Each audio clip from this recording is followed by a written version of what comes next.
السلام علیکم۔ خاموشی بہت بڑی حکمت ہے، لیکن اس کو اختیار کرنے والے بہت کم ہیں۔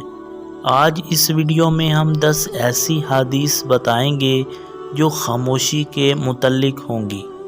رسول صلی اللہ علیہ وآلہ وسلم نے فرمایا، جو درجہ خاموشی کی وجہ سے انسانوں کو ملتا ہے وہ 60 برس کی نفل عبادت سے بہتر ہے۔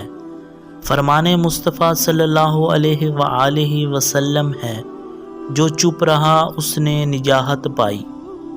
رسول صلی اللہ علیہ وآلہ وسلم نے فرمایا، جو شخص اللہ پر اور قیامت کے دن پر ایمان رکھتا ہے اس کو چاہیے کہ اچھی بات کہے ورنہ خاموش رہے۔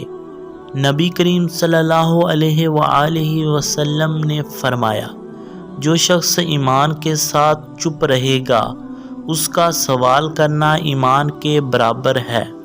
نبی کریم صلی اللہ علیہ وآلہ وسلم نے فرمایا، آدمی کو چاہیے کہ وہ اتنی بات چھپائے جو اس کا نقصان نہ کرے۔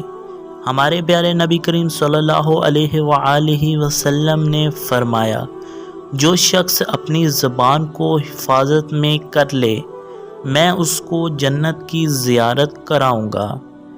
نبی کریم صلی اللہ علیہ وآلہ وسلم نے فرمایا، جس نے اپنی زبان کو محفوظ رکھا اس نے اپنے ایمان کو محفوظ رکھا۔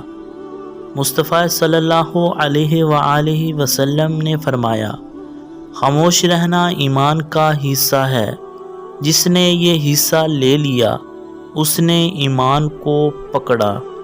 خاموش رہنا عقل مندی کا زیور ہے، جس نے اسے پہن لیا اس نے بہتری حاصل کی۔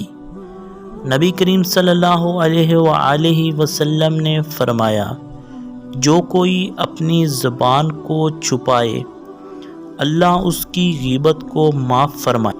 حضرت علی رضی اللہ تعالی عنہ نے فرمایا، اگر کوئی تم سے غصہ کرے اور تم چپ رہو تو اس غصے کو مٹا دو۔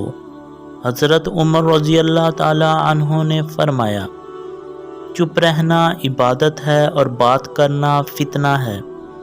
ہمارے پیارے نبی کریم صلی اللہ علیہ وآلہ وسلم نے فرمایا، جو اللہ کی راہ میں چپ رہا اس کی جماعت میں برکت ہے۔